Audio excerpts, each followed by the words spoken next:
السلام عليكم ورحمة الله تعالى وبركاته.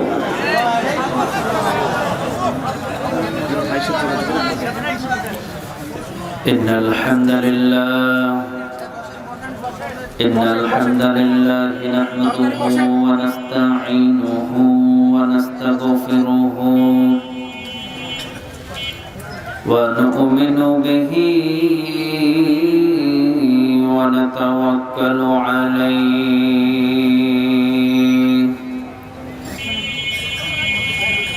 ونعوذ بالله من شرور أنفسنا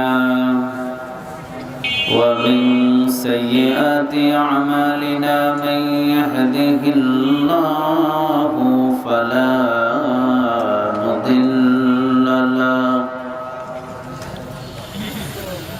ومن يضلل فلا هادي له فلن تجد له وليا مرشدا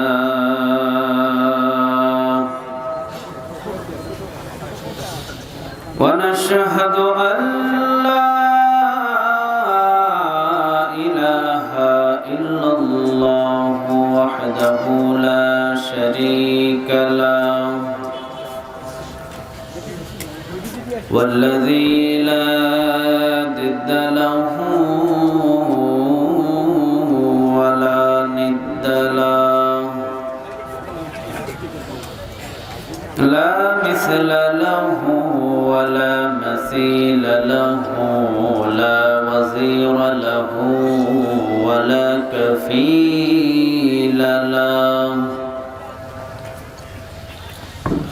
لا شبه له ولا شبيح له لا ولد له ولا والد له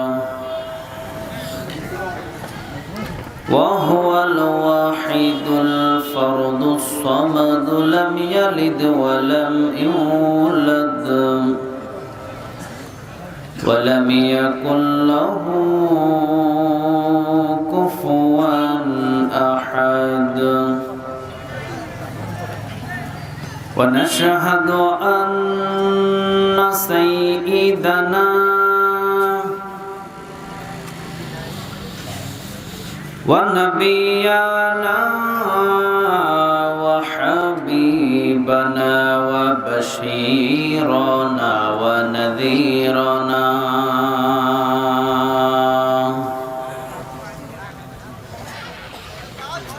وطبيبنا وطبيب أرواحنا وحبيبنا وحبيب ربنا محمدا عبد الله ورسوله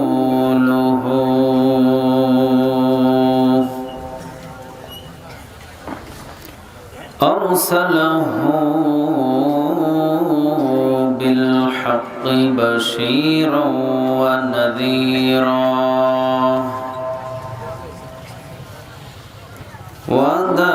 وداعيا إلى الله بإذنه وسراجا منيرا أما بعد فقد قال الله تعالى في كلامه المجيد وفي فرقانه الحميد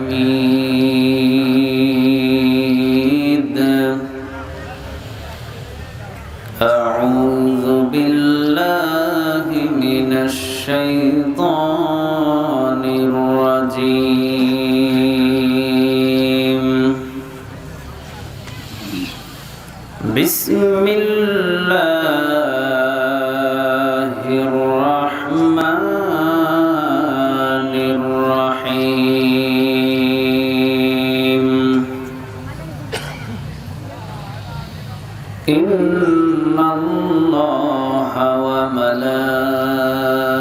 وملائكته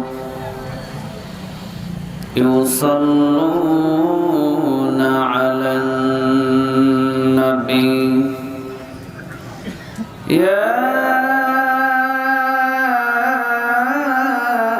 أيها الذين آمنوا صلوا عليه وسلموا تسليما اللهم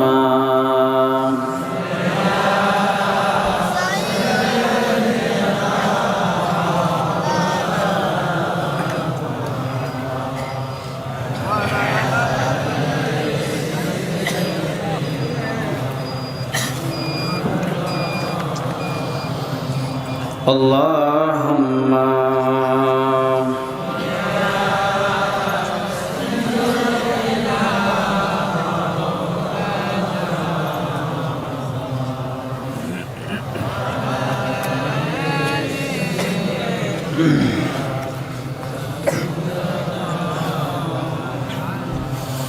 হাজারো ব্যথা বেদনার পরে ফিরে আসনি তুমি আপন ঘরে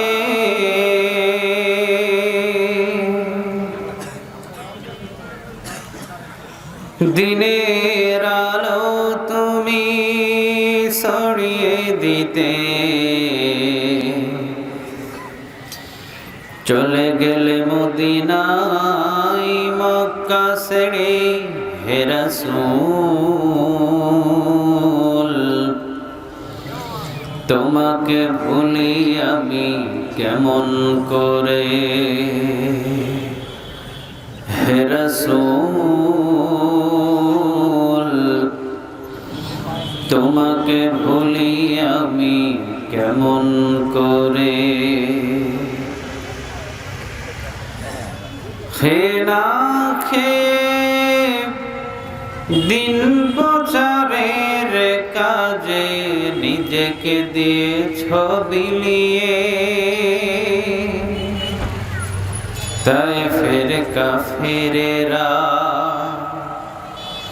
চিনল না সে আলো দুষ্ট কাফেরদের পিছু দিল লেলিয়ে পাথরের আঘাতে ক্ষত বিক্ষত হয়ে সারা শরীর থেকে রক্ত ঝরে হে রাসূল তোমাকে ভুলি আমি কেমন করে হে রাসূল তোমাকে ভুলি আমি কেমন করে আল্লাহুম্মা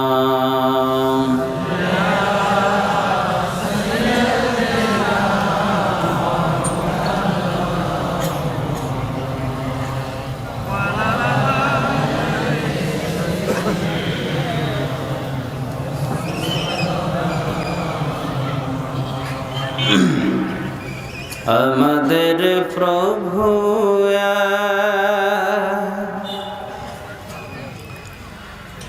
এক নবীর উম্মাহ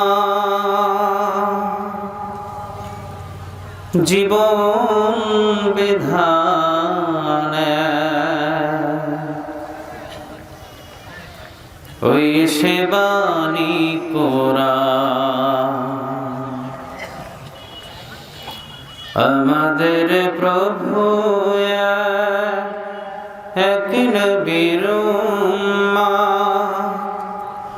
জীবন বিধান ওই সেবানী কোরআন তবে কেন এখনো হে মুসলমান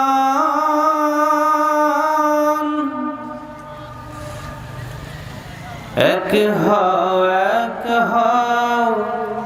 করিয়া হবা তবে কেন এখনো হে মুসলমান এক হও করিয়া হবা বাইতুল্লাহ মদিনা শরীফ উহুদ পাহাড় এক বদরের মাঠ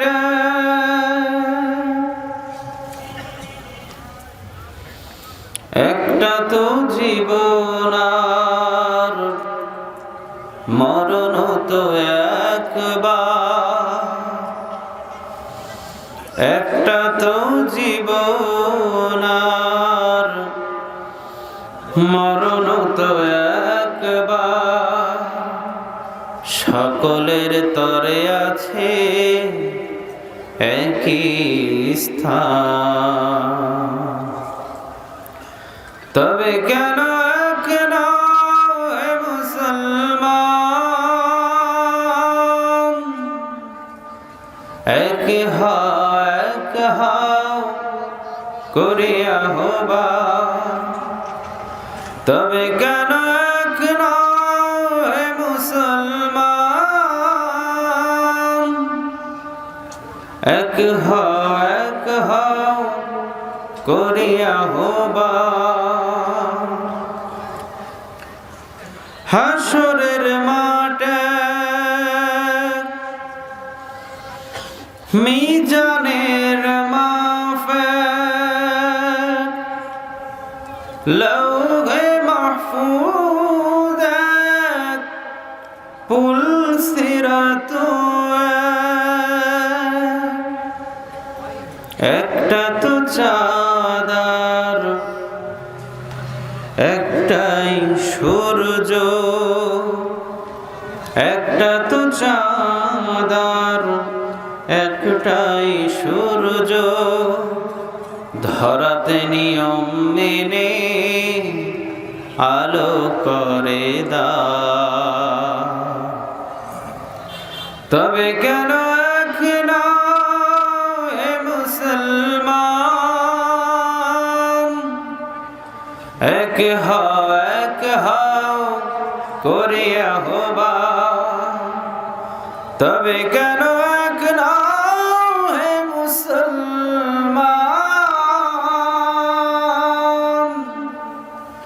এক হও করিয়া হবা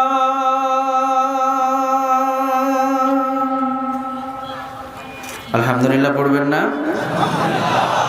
সবাই কেমন আছেন মাশাআল্লাহ আমিও ভালো আছি সুস্থ আছি আমাদের সবাইরে ভালো রাখেন কে সুস্থ রাখেন কে সবকিছু হয় কার হুকুমে আলহামদুলিল্লাহ বলবেন না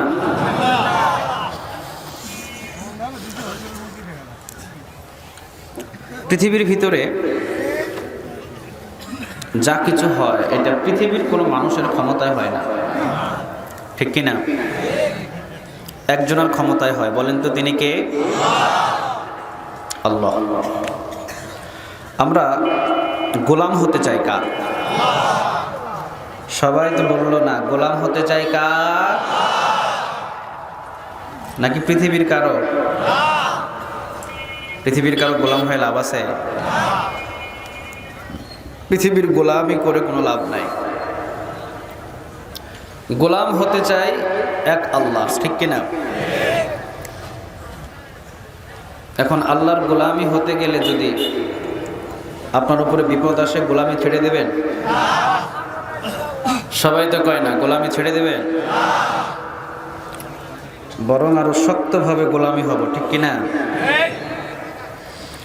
বিসমিল্লাহির রহমানির রহিম 13তম মানে এর আগেও কত বছর হয়েছে 12 বছর এক যুগ পার করে ফেলছেন আপনারা আলহামদুলিল্লাহ তবে বাংলাদেশের ভিতরে ঐতিহ্যবাহী পাবনাবাসীদের মান সম্মান এবং আলেমদেরকে সম্মান করার যে কোয়ালিটি, এটি পৃথিবীর অন্যান্য কান্ট্রি বা পৃথিবীর অন্যান্য দেশ অথবা বাংলাদেশের ভিতরে অন্যান্য ডিস্ট্রিক্টের চাইতে অনেক উন্নত। হয়তো সামনাসামনি একটু প্রশংসা করে দিলাম, কিন্তু আমরা তো জানি যে কোন এলাকার কি অবস্থা। আপনাদের পাবনাবাসীর ভিতরে যতটুকু শান মর্যাদা সম্মান পাওয়া যায় অন্যান্য ডিস্ট্রিক্টে এর চাইতে খুব কমই পাওয়া যায়। আমার তো বিশ্বাস বাংলার জমিনের ভিতরে যদি কোথাও কালেমার পতাকা পতপত করে ওড়ে, তাহলে এই পাবনা জেলার ভিতরে আগে কালেমার পতাকা পতপত করে উড়বে। কারণ এই কালেমার যে দাওয়াত এই পাবনাবাসীর প্রায় প্রত্যেকটা ঘরে ঘরে আছে, ঠিক কিনা? তাই আমি পাবনাবাসীদেরকে খুব ভালোবাসি, কারণ এরা কোরআন প্রেমিক। কি প্রেমিক? সবাই তো বলে না। কি প্রেমিক? কি প্রেমিক? কোরআন প্রেমিক। এই পাবনাবাসীরা হলো গলায় ফাঁস লাগাইতে দেরি, কিন্তু কোরআনটাকে ছাড়তে দেরি না। পাবনাবাসী গলায় ফাঁস লাগাইতে দেরি, কিন্তু জালিমের কাছে মাথা নত করতে চায় না, ঠিক কিনা? তে পাবনাবাসীদের জন্য আমার দোয়া রইল, আল্লাহ সুবহানাহু ওয়া তাআলা এই পাবনাবাসীর উপরে খাস রহমত দান করুন। একটু আওয়াজ দিয়ে বলা যায় না আমিন? কোরআনের মাহফিল যারা বাহিরে বসে আছেন, দাঁড়িয়ে আছেন, দাঁড়িয়ে না থেকে বাহিরে না ঘোরাফেরা করে কোরআনের মাহফিলে বসলে অনেক নেক আল্লাহ সুবহানাহু ওয়া তাআলা দান করবে। আজকে ঠান্ডাও কম, ঠিক না? নাকি ঠান্ডা বেশি? ঠান্ডা অনেক কম। আশেপাশে অনেক মানুষ দাঁড়িয়ে আছে, আবার ওই দিকে কিছু মানুষ চিন্তা ভাবনা করছে, ভালো লাগলে যাব, না লাগলে এখান থেকে চলে যাব। আছে না এরকম? ভালো লাগুক খারাপ লাগুক কোরআনের মাহফিলে বসবো, শেষ পর্যন্ত বসে থাকবো। এই নিয়ত করা যায় না? সবাই তো পায় না। এই নিয়ত করা যায়? যদি এই নিয়ত করে বসতে পারেন, 500 বছর নামাজের নেক আল্লাহ আপনাকে দান করবে। আরেকটা বর্ণনা, 500 রাকাতের নেক আল্লাহ আপনাকে দান করবে, যদি এই নিয়তে বসতে পারেন। ভালো লাগুক খারাপ লাগুক এটা দেখার কোনো বিষয় নয়, এটা কোরআনের মাহফিল। আমি বসেছি, শেষ পর্যন্ত থাকবো, মোনাজাত করে এরপরে উঠবো। এই নিয়তে যদি বসেন, অন্য বর্ণনায় 60 বছর নফল ইবাদত করলে যে নেক হয়, ওই নেকটা আল্লাহ আপনার আমল নামে জমা করে দেবে। আল্লাহ আমাদেরকে দিতে চায়, আমরা নিতে চাই না, ঠিক কিনা? আল্লাহর কাছে কোনো কিছুর অভাব আছে? আমাদের যদি প্রধানমন্ত্রীর কাছে যতগুলো মন্ত্রী আছে, সকল মন্ত্রীর একটা প্রধানমন্ত্রী আছে না? কথা বলেন। আছে। সকল মন্ত্রীদেরকে প্রধানমন্ত্রী দাওয়াত দিলেন তার বাসভবনে। দাওয়াত দেওয়ার পর প্রত্যেকজনকে জিজ্ঞাসা করলেন, তুমি কি খাবা? তুমি কি খাবা? তুমি কি খাবা? প্রত্যেকটা মন্ত্রী একটা আইটেম বললেন। 1 ঘন্টার ভিতরে কি আমাদের প্রধানমন্ত্রী সমস্ত মন্ত্রীর আইটেম হাজির করতে পারবে? কথা বলেন, পারবে? পারবে না। কারণ আমাদের প্রধানমন্ত্রীর কাছে সেই ভান্ডার নাই যে সকল মন্ত্রীর আইটেমগুলো 1 ঘন্টার ভিতরে হাজির করতে পারবে। কেউ বলবে আমি খাসি খাবো, কেউ বলবে আমি হরিণ খাবো। এরকম বিভিন্ন আইটেম হতে পারে না? কথা কর না কেন? কিন্তু আল্লাহ সুবহানাহু ওয়া তাআলা বলছেন, পৃথিবীর সব মানুষগুলো যদি এক মাঠের ভিতরে বসে যায়, আর সব মানুষগুলো যদি একটা করে চাহিদা আমি আমার রব, অর্থাৎ আমি রব আমার কাছে যদি করে, পৃথিবীর সব মানুষের চাহিদাগুলো আমি 1 সেকেন্ডের ভিতরে পূরণ করে দেব। চিল্লায়া বলেন আল্লাহু আকবার। তিনি হলেন আমার এমন রব। সুবহানাল্লাহ বলবেন না? তিনি পারেন না এমন কোনো কাজ আছে? তিনি সব কিছু পারেন। তিনি ছেলেরে মেয়ে বানাতে পারে, আবার মেয়েরে, এরকম ঘটনা শোনা যায় না? তিনি রাতের ভিতরে দিনকে ঢোকায়, আবার দিনের ভিতরে রাতকে ঢোকায়। ওয়া তুইজ্জু মান তাশা ওয়া তুযিল্লু মান তাশা। আল্লাহ বলেন আমার কাছে অসম্ভব কোনো জিনিস নয়, সব সম্ভব, কিন্তু মানুষের কাছে সব অসম্ভব। ঠিক কি না? আল্লাহ বলেন আমি সকালবেলা ক্ষমতার চেয়ারে বসাইতে পারি, আবার বিকেলবেলা ক্ষমতা থেকে টেনে হিঁচড়ে নামায়া জুতার বাড়ি দিয়া তাকে পথের ভিতরে বসাইয়া দিতে পারি। সম্মান দিতে পারি আমি আল্লাহ, আবার বেইজ্জত করতে পারেন কে? একটু আওয়াজ দিয়ে আল্লাহর নাম বলেন তো, আল্লাহ। আর একটু আওয়াজ দিয়ে বলেন দেখি, আল্লাহ। আল্লাহর এভাবে ডাকতে পারবেন সারা জীবন? পৃথিবীর সব বন্ধু শেষ হয়ে যাবে, আমাদের একটা বন্ধু সব সময় অটল থাকবে। সুবহানাল্লাহ বলবেন না? পৃথিবীর সমস্ত বন্ধু ঘুমায়, কিন্তু আমার এই বন্ধুটা কখনো ঘুমায় না। ইনি 24টা ঘন্টা আপনার কি লাগবে, কখন কি প্রয়োজন, আপনার কি নাই, ওইগুলো শুধু নোট করার জন্য ব্যস্ত হয়ে আছে। সুবহানাল্লাহ বাড়িতে গিয়ে বললেন, কোথায় আছে এরকম ফিরি ফিরি দরবার যে টাকা ছাড়া সবকিছু দেয়? আছে এরকম? আছে? আছে নাই। কিন্তু আল্লাহ সুবহানাহু ওয়া তাআলা বলেন আমার কাছে যা চাইবে ইয়েস, নো কোনো শব্দ আমি আল্লাহ কোনো বান্দার খাতিরে ব্যবহার করি না। এরকম ওয়াদা কেউ করতে পারছে? কথা কর না কেন? জীবনে কেউ এরকম ওয়াদা আপনারা বলতে পারবে না যে আমার দরবারে আসবি, যা বলবি তাই পাবি, কিছু দেব না, এমন কোনো কথা নাই। আল্লাহ বলেন আমার একটা দরবার আছে, এই দরবারে যা ওয়াদা করবি সবগুলো ইয়েস, নো কোনো শব্দ আমি আল্লাহ ব্যবহার করি না। সুবহানাল্লাহ বলতে পারলেন না? পৃথিবীর ভিতরে যদি বসে থেকে বলেন আল্লাহ আমি মদ খেতে চাই, কি খেতে চাই? মদ। আমারে মদ খাওয়াও, আল্লাহ বলবে যা খাওয়াবো। সুবহানাল্লাহ বলবেন না? খাওয়াবো, তবে দুনিয়াতে খাইলে তুই আমল করতে পারবি না, দুনিয়াতে খাইলে আমার কোরআন তেলাওয়াত করতে পারবি না, তোর মাথার ভিতরে একটু ঝিমঝিমানি আসবে, এই জন্য দুনিয়াতে নয়, এই জন্য আমি তোকে জান্নাতে এই মদটা খাইয়ে দেব। আপনি দুনিয়ার ভিতরে যা চাইবেন আল্লাহ বলে সব দিব, আমি না করি না। আমি আল্লাহ সুবহানাহু ওয়া তাআলার কাছে চাইবি, না কোনো শব্দ নাই। এই জন্য পৃথিবীর সকল মানুষ যদি এক জায়গাতে বসে সব চাহিদাগুলো আল্লাহর কাছে বলে, আল্লাহ বলেন 1 সেকেন্ডের ভিতরে একটা মানুষের চাহিদাগুলো আমি পূরণ করে দেব, কিন্তু আমার ভান্ডার থেকে 1 ইঞ্চি পরিমাণ কমবে না। কি ভান্ডার নিয়ে বসে আছে? সুবহানাল্লাহ বলবেন না? সে রবের জন্য যদি জানটা কুরবান দিয়ে দিই কোনো অসুবিধা হবে? কথা কন না কেন? এটা তো সৌভাগ্য। সুবহানাল্লাহ বলবেন না? খালিদ বিন ওয়ালিদ রাদিয়াল্লাহু তাআলা আনহু, তিনি হযরত ওমর রাদিয়াল্লাহু তাআলা আনহুর হাত ধরে হাও মাও করে কাঁদছেন। ওমর রাদিয়াল্লাহু তাআলা আনহু বলছেন খালিদ তুমি এত কান্না করো কেন? খালিদ বিন ওয়ালিদ বললেন ওমর এত যুদ্ধের ময়দানে গেলাম, আল্লাহ আমারে কবুল করলো না, এই দুঃখে কাঁদতেছি। তে আল্লাহ সুবহানাহু ওয়া তাআলা যদি কবুল না করে,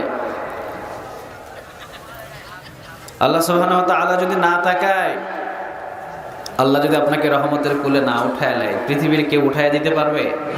কথা বলেন, পারবে? পারবে না। এই জন্য আমরা সব সময় চাইবো আল্লাহ তুমি আমার জানটাকে তোমার জন্য কোরবান করে নাও। সৌভাগ্য এটা আমাদের সৌভাগ্য, দুর্ভাগ্য না। বিনা হিসাবে জান্নাতে যেতে পারবে, মরতে হবে না সবাই রে। কথা কন না কেন? সবাই রে মরতে হবে তো, সবাই মারা যাবে। আল্লাহ যদি আমাদের কাছ থেকে চায় বান্দা আমি তোর জানটা চাই, দেবেন না? আপনি তো আল্লাহর কাছ থেকে সব কিছু নিয়েছেন, আল্লাহর কাছ থেকে সব কিছু পেয়েছেন। আপনি ছেলে পেয়েছেন, মেয়ে পেয়েছেন, আপনার বিবি পেয়েছেন, আপনার মা পেয়েছেন, আপনার বাবা পেয়েছেন, আপনার সম্পদ পেয়েছেন, আপনার হাত পেয়েছেন, পা পেয়েছেন, সবগুলো আল্লাহ দিয়েছে। আল্লাহ যদি বলে যে তোর জানটা আমারে দিয়ে দে, কে কে দিবেন? 2 হাত তুলেন। লিল্লাহি তাকবীর, লিল্লাহি তাকবীর, লিল্লাহি তাকবীর। আল্লাহ তুমি হাতগুলোরে কবুল আর মঞ্জুর করো। জান যদিও না দিতে পারেন অথবা আল্লাহ যদি কবুল নাও করে, অন্তত এটা ভিডিও আছে না? কথা বলেন। কিয়ামতের দিন প্রত্যেকটা মানুষের ওসিলা খুঁজবে আল্লাহ সুবহানাহু ওয়া তাআলা। সব মানুষদের ওসিলা খুঁজবে। আল্লাহ হলেন রহমান, আল্লাহ রহিম। আল্লাহ বলেন আমি দুনিয়াতে রহমান, আর কিয়ামতের ময়দানে আমি হয়ে যাব রহিম। সুবহানাল্লাহ বলবেন না? সব মানুষদের শুধু ওসিলা খুঁজবে। আচ্ছা দেখি এই মানুষটা জাহান্নামী? হ্যাঁ জাহান্নামী, এদিকে আয়।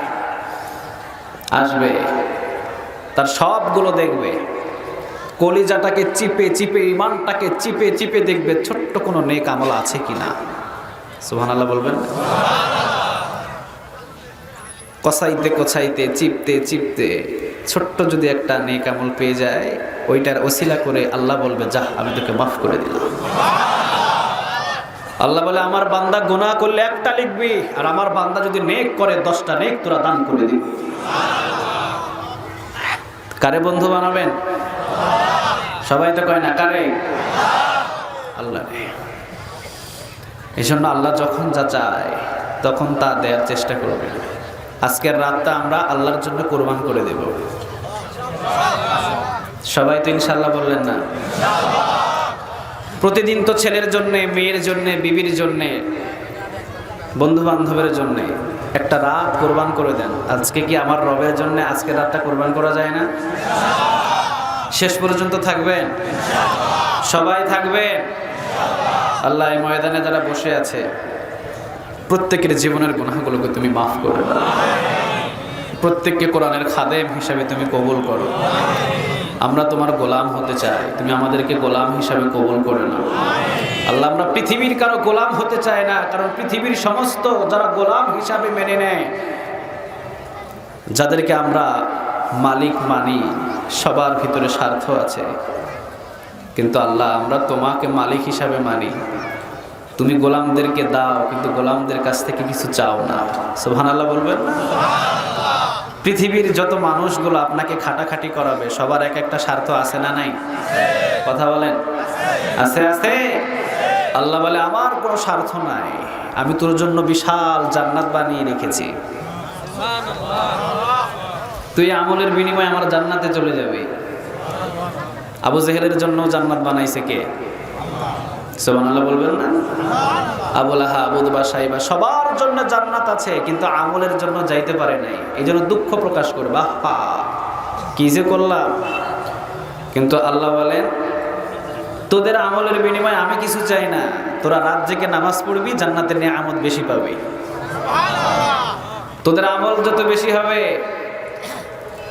তোরা রাত ভোর তাহাজ্জুদ গুজার হয়ে যেতে পারবি। তোদের আমলের পাহাড় যত বেশি হবে জান্নাতের নিয়ামত তত বেশি হবে, জান্নাত তত উপরে তোদের হয়ে থাকবে। তারপরেও আল্লাহ বলছে নইরা শোস না, আমি সলিমউদ্দিন আল কলিমউদ্দিনের বস্তির মতো তোর জন্য জান্নাত বানাই নাই। সর্বশেষ যাকে ছোট্ট একটা জান্নাত দিব তার জান্নাতটা হবে এই পৃথিবী 10 দুনিয়া সমান। শেষের কথা বলছে, আর শুরুর কথা তো বলেই নাই। সুবহানাল্লাহ বলবেন না? আল্লাহ আমাদের কাছ থেকে কিছু চায় না, আল্লাহ শুধু দিতে চায়। আল্লাহ বলেন তুই একটা গুনাহ করলে আমি অনুমতি দিলাম, একটা নেক, একটা গুনাহ করলে একটাই গুনাহ হবে, আর আমার বান্দা যদি একটা নেক করে 10টা নেক তার লিখে দিবি। শয়তান বলল আপনি জাহান্নামে জ্বালিয়ে পুড়িয়ে শেষ করে দিব, জান্নাত বানায় লাভ নাই, জাহান্নাম বড় করে। আল্লাহ বললেন ঠিক আছে, তুই আমার বান্দাদেরকে ধোঁকা দিয়ে পাপ করাবি, কতদিন করাবি? আমার বান্দাদেরকে ধোঁকা দিতে দিতে যতকাল পাপ করাবি যা, আমি ওয়াদা করলাম আমার বান্দার মৃত্যুর গড়গড়ানি আসা পর্যন্ত তওবা করলে আমি আল্লাহ তার বান্দার সমস্ত গুনাহ মাফ করে দেব। মৃত্যুর গড়গড়ানি আসা পর্যন্ত আপনার গুনাহ আল্লাহ মাফ করবে। সুবহানাল্লাহ বলবেন না? তো এই জন্যে আমরা সব সময় একটু খেয়াল করব, একটু নজর করব। পৃথিবীতে অনেকের জন্য অনেক কিছু করেছেন, এখন থেকে কার জন্য করবেন? সবাই তো কয় না, কার জন্যে? আল্লাহর জন্য। আজকের মাহফিলে আমরা উঠাউঠি করব নাকি শেষ পর্যন্ত বসে থাকবো?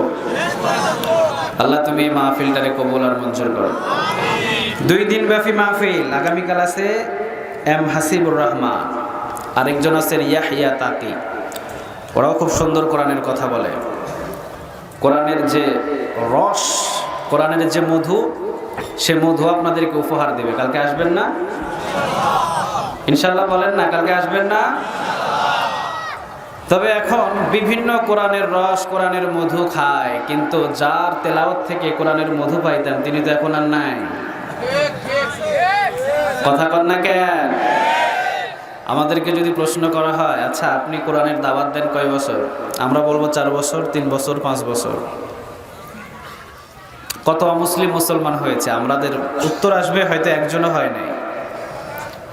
কিন্তু তাকে যদি প্রশ্ন করা হয়, আপনি তো কোরআন তেলাওয়াত করতেন, কোরআনের দাওয়াত দিতেন, 1 ঘন্টা 2 ঘন্টা কথা বলতেন, আপনি কয়জনরে অমুসলিম বানাইছেন, অমুসলিম থেকে মুসলমান বানিয়েছেন? তার সংখ্যা আসবে 1000-এরও বেশি। চিল্লা বলেন আল্লাহু আকবার।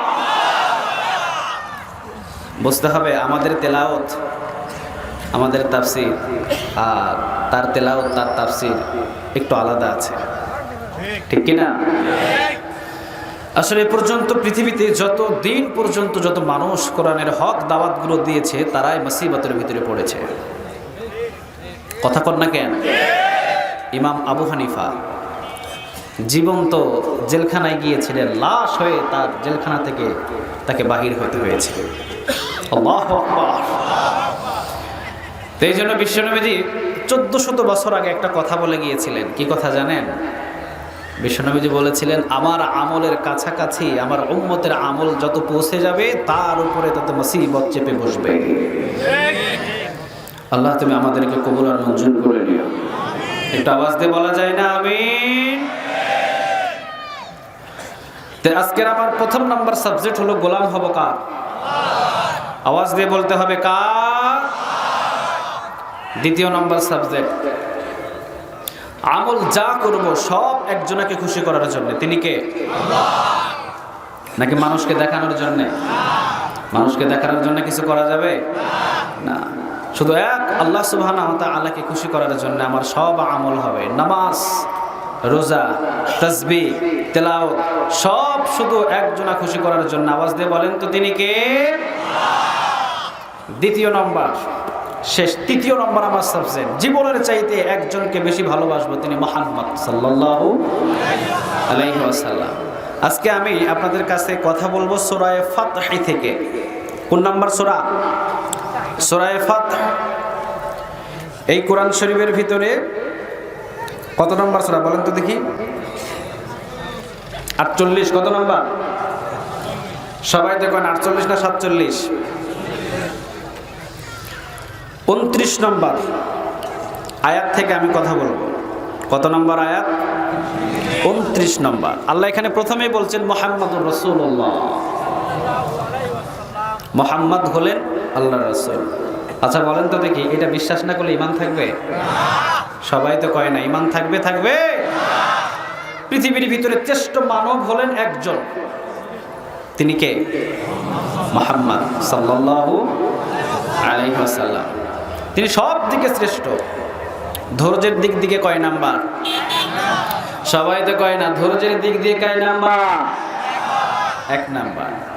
বিশ্বনবীজি বসে আছেন, শত শত সাহাবী বসা। একজন ইহুদি এসে বিশ্বনবীজির কলার চেপে ধরলেন। নাউজুবিল্লাহ পড়বেন না? চিন্তা করছেন? একজন ইহুদি এসে বিশ্বনবীজির কলারটাকে চেপে ধরেছে। হযরত ওমর রাদিয়াল্লাহু তাআলা আনহু সবচেয়ে গরম মানের সাহাবী হলেন হযরত ওমর রাদিয়াল্লাহু তাআলা আনহু।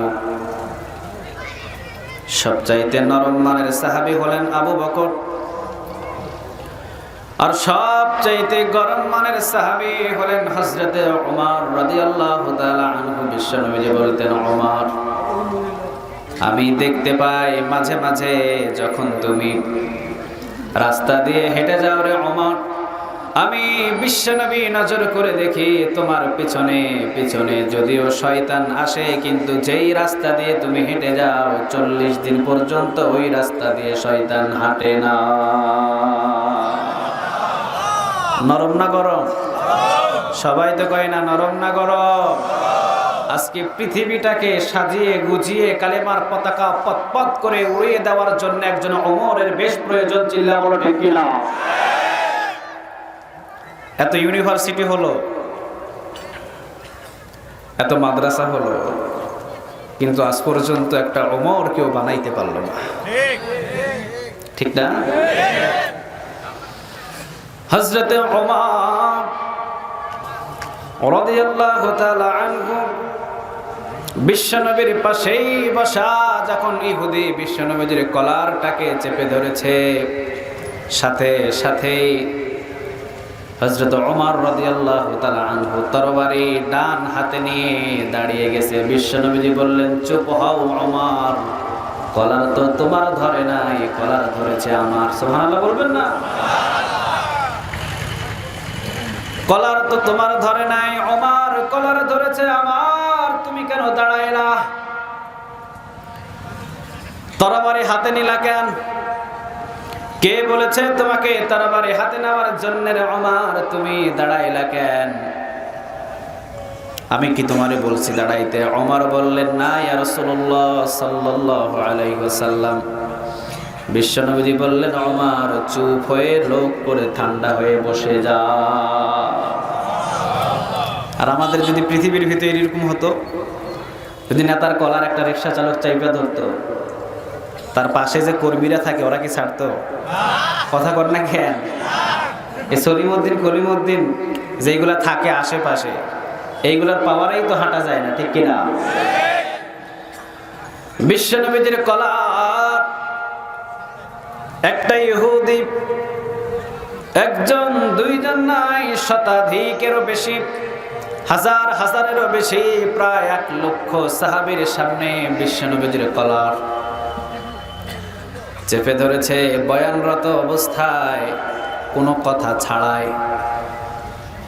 শুধু কলার চেপে ধরে নাই, কলার চেপে ধরে উপরের দিকে হ্যাচকা একটা টান দিয়েছে। টান দেওয়ার সাথে সাথে বিশ্বনবী বসা ছিলেন, বসা থেকে ঠিক দাঁড়িয়ে গেছে, কিন্তু বিশ্বনবীর চোখের ভিতরে, বিশ্বনবীর মুখের ভিতরে, বিশ্বনবীর চেহারার ভিতরে এখনো হাসির উজ্জ্বল দূর হয় না। এখনো চেহারার ভিতরে হাসি, এখনো চোখের ভিতরে হাসি। আমরা হলে কি করতাম? ও ধরছে কলার, আমি দিতাম আরেকটা। ঠিক কিনা? কি ধৈর্য! তাইফের ময়দানে এত মার মারলেন বিশ্বনবী যে তাদের জন্যই হাত তুলে দোয়া করেছে। সুবহানাল্লাহ বলবেন না? কলারটাকে চেপে ধরে হ্যাচকা একটা টান দিয়ে বিশ্বনবীজি বসা ছিলেন, বসা থেকে বিশ্বনবীজিরে দাঁড় করিয়ে কাফের এখনো পর্যন্ত ধরে আছে কলার। বিশ্বনবীজি মুস্কি হাসি দিয়ে বলছেন, প্রিয় ভাই, কলারটারে চাপলেন কেন? আমি কি আপনার কোনো ক্ষতি করেছি নাকি? যদি কোনো আমানতের ক্ষতি করে থাকি, অবশ্যই এই মুহাম্মদ আমানতটারে পূরণ করতে প্রস্তুত আছে। আমরা হলে বলতাম আগে পিডা, পরে দেখা যাইব। ঠিক কিনা? দ্বিতীয় পয়েন্ট, বিশ্বনবীজির কলার চেপে ধরলেন একজন ইহুদি। বিশ্বনবীর কলার চেপে ধরার সাথে সাথে হযরত ওমর, তিনি তো সেই রকম পালোয়ান। সুবহানাল্লাহ বলবেন না? বিশ্বনবীজি বসে আছেন, 2 ওমরের জন্য দোয়া করলেন। জোরে বলেন কয়জন? একজন হলেন আবু জেহেল আর আরেকজন হলে খাত্তাবের ছেলে ওমর। বিশ্বনবী দোয়া করলেন, আল্লাহ 2 জনের ভিতরে একজনকে কোরআনের জন্য কবুল করে না। ওমরকে আল্লাহ কবুল করে দিলেন। সুবহানাল্লাহ বলবেন না? বিশ্বনবীজি বসা, ওমর আসছেন। ওমর বিশ্বনবীর দিকে, 40 জন সাহাবী বিশ্বনবীর পাশে বসা, খোলা একটা তরবারি নিয়ে।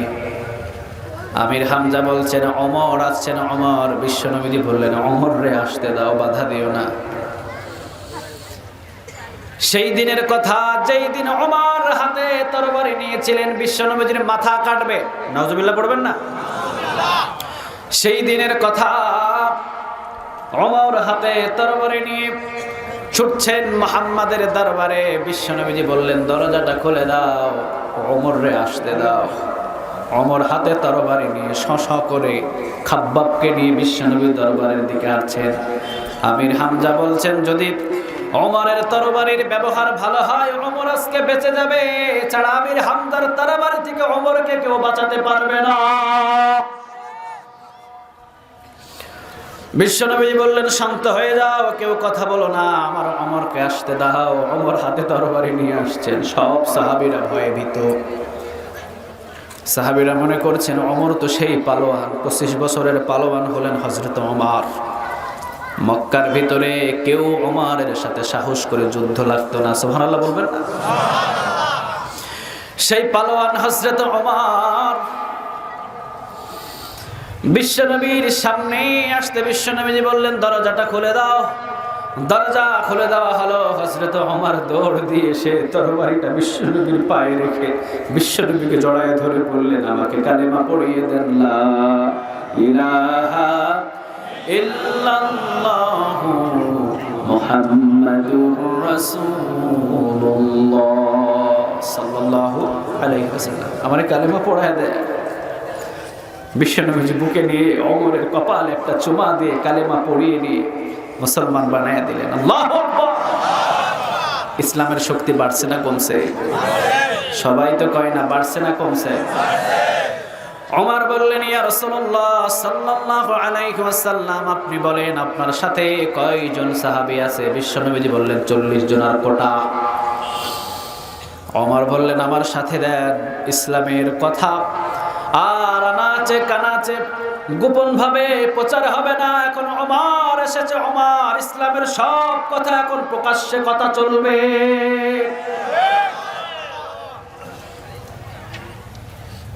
আর গোপনে গোপনে দাওয়াতের কাজ চলবে না। বিশ্বনবী অনুমতি দিয়ে দিলেন, যাও।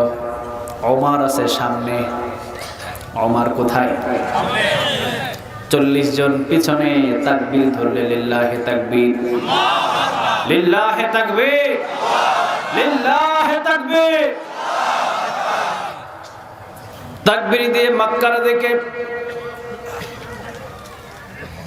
কাফেরগুলো বলে, আজকে ওমরকে পাঠিয়েছি। ওমর নিশ্চয়ই খাত্তাবের ছেলে ওমর, মনে হয় মুহাম্মাদের মাথা কেটে তাড়াতাড়ি মক্কার চত্বরে নিয়ে এসেছেন। আবার কেউ বলে, কে মক্কার ভিতরে আল্লাহর ধ্বনির তাকবীর আওয়াজ দে, কে বলে কার এত বড় সাহস দরজা খুলে সামনে আসে। সামনে সেই দেখে হযরত ওমর তাড়াতাড়ি দরজা লাগিয়ে আবার দৌড় দিয়ে পালিয়ে যায়। ইসলামের জন্য শুধু নরম হলে হবে না, গরমের প্রয়োজন আছে না নাই? কথা বলেন, আছে আছে। সব সময় নরম হয়ে থাকা যাবে না, মাঝে মাঝে গরমও হতে হবে। যদি গরম না হন, নাস্তিকগুলো আমার বিশ্ব নবীজিকে নিয়ে আবার ব্যঙ্গচিত্র করতে পারে। শুধু নরম হয়ে থাকবেন এমনটা নয়, নরমের জন্য ইসলাম নয়, গরম হতে হবে। হাতের ভিতরে তরবারি। হযরত ওমর রাদিয়াল্লাহু তাআলা আনহু সামনের দিকে তাকবীর স্লোগান দেয়, আর পিছনে প্রায় 40 জনের সাহাবীর কোটা। হাতের ভিতরে তরবারি নিয়ে মক্কার চত্বরের ভিতরে ওমর উঁচু একটা জায়গার ভিতরে দাঁড়িয়ে সব মক্কার কাফেরদেরকে আঙ্গুল দেখিয়ে দেখিয়ে বললেন, মক্কার কাফেরেরা, যদি তোমাদের মেয়েদেরকে ছেলেদেরকে এতিম বানাতে চাও তাহলে অবশ্যই কালেমার পিছনে কথা লাগাবে। শুধুমাত্র অযথায় কেউ কখনো গরদান দেওয়ার জন্য এসো না। এতদিন পর্যন্ত ওমরের তরবারি ইসলামের বিপক্ষে কাজ করেছে, আজ থেকে ওমরের তরবারি ইসলামের পক্ষে কাজ করা শুরু করবে। এটা ওমর যেমন তেমন কোনো ওমর নয়। মক্কার সব কাফেরের সামনে কারো কথা বলার সাহস হয় না। ওমর সর্বপ্রথম কথা বলেছেন, চিল্লায়ে বলুন আল্লাহু আকবার। বিশ্বনবীজি দাঁড়িয়ে থেকে ইহুদির কলার চেপে ধরা দেখে বিশ্বনবীজি মুস্কি হাসি দিয়ে বললেন, আপনি আমার কলারটা চেপে ধরেছেন, আমি কোনো কষ্ট পাই নাই, কিন্তু আপনারা যদি কোনো দাবি অথবা যদি কোনো কথা থাকে মুহাম্মদকে বলতে পারেন, মুহাম্মদ অবশ্যই আপনার কথা রাখার জন্য প্রস্তুত। কি ধৈর্য দিয়ে আল্লাহ তারে বানাইছে, সুবহানাল্লাহ বলবেন না? পৃথিবীর শ্রেষ্ঠ মানব যিনি, হযরত ওমর রাদিয়াল্লাহু তাআলা আনহু নিচের দিকে তাকিয়ে ওমরের প্রত্যেকটা পশমের থেকে ঘাম ঝরে ঝরে পড়ছে। বিশ্বনবীজি বললেন, ইজলিসি ওমর, ওমর তুমি এত গরম হয়ে না, কলার তো তোমার চেপে ধরে নাই, কলার চেপে ধরেছে আমার। আমি বুঝতে পেরেছি ওমর, তুমি তোমার চাইতে আমি বিশ্বনবীজিকে জীবনের চাইতে বেশি ভালোবাসো। হযরত ওমর বসা বিশ্বনবীজির সামনে। ইহুদি দাঁড়িয়ে বললেন, আপনি গত এক সপ্তাহ আগে কিছু খেজুর আমার কাছে ধার নিয়েছিলেন, আপনি ওই খেজুর এখনো পর্যন্ত দেন নাই। বিশ্বনবীজি বললেন, খেজুরটা তো পরিপূর্ণ আমি আপনাকে দিয়ে দিয়েছি। সুবহানাল্লাহ বলবেন না? পুরাটাই খেজুর দিয়ে দিয়েছি। ইহুদি বললে দেন নাই।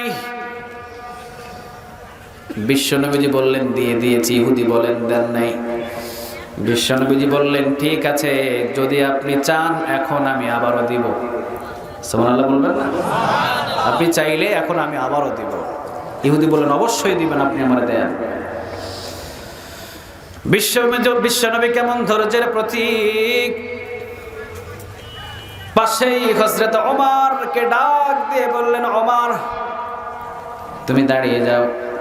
ওমর দাঁড়ালেন। বিশ্বনবীজি বললেন, ওমর ইহুদি কলার চেপে ধরছে আমার, তুমি ইহুদিরে তরবারি দেখাইলা, আজকের খেজুরের জরিমানা তোমারে দিতে হবে। আল্লাহু আকবার, আল্লাহু আকবার। কি শান, কি মর্যাদা, আর কি বিচার, কি ইনসাফ। সর্বশ্রেষ্ঠ যাকে বলা হয়। আল্লাহু আকবার। বিশ্বনবীজি বললেন, যাও ওমর। ওমর কোনো কথা নাই, দৌড় দিয়ে ওমরের ঘরের ভিতরে ঢুকে খেজুর নিয়ে তাড়াতাড়ি করে এসে যা খেজুর, সব খেজুরগুলো বুঝিয়ে দিলেন ইহুদিরে। ইহুদি বললেন, ওমর আমি কারো সাথে কথা না বলে দৌড় দিয়ে সেই বিশ্বনবীর কলারটাকে কেন চেপে ধরেছি তুমি শুনবা না? ওমর বললেন, কোনো কথাই আমি তোমার কাছ থেকে শুনতে চাই না।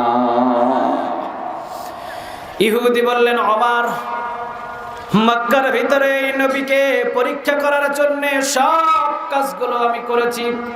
তাওরাত, জাবর, ইনজিল সব কিতাবের ভিতরে আব্দুল্লাহর ছেলে মুহাম্মদ নবী হবে, সব ঘটনাগুলো পেয়েছি। তবে ধৈর্যের বিষয়টা আমি ইহুদির টেস্ট করা হয় নাই। কিন্তু আজকে ধৈর্যের বিষয় লক্ষাধিক সাহাবীর সামনে নবীর কলারটা চেপে ধরেছি, এরপরেও তার মুখ থেকে হাসি শেষ করতে পারি নাই রে ওমর। এইটাই হলো সত্য নবী। যাও ওমর, তোমার কাছে খেজুরের কোনো প্রয়োজন নাই। আজকে আমি নবীর সামনে যাওয়ার আগে কালেমা পড়ে মুসলমান হয়ে গেলাম। লা ইলাহা ইল্লাল্লাহু মুহাম্মাদুর রাসূলুল্লাহ। ধৈর্যের দিক দিয়ে কয় নাম্বার? আওয়াজ দিয়ে বলতে হবে, কয় নাম্বার? এবার বলেন, বিচারের দিক দিয়ে কয় নাম্বার? সুবহানাল্লাহ বলবেন না? আল্লাহ বললেন মুহাম্মাদুর রাসূলুল্লাহ। সূরা ফাতহ 29 নম্বর আয়াতের শুরুতেই বললেন মুহাম্মাদুর রাসূলুল্লাহ, মুহাম্মদ হলো আমার রাসূল।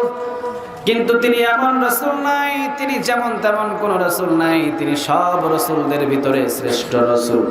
সুবহানাল্লাহ বলতেন না? তাহলে ধৈর্যের দিক দিয়ে কয় নাম্বার?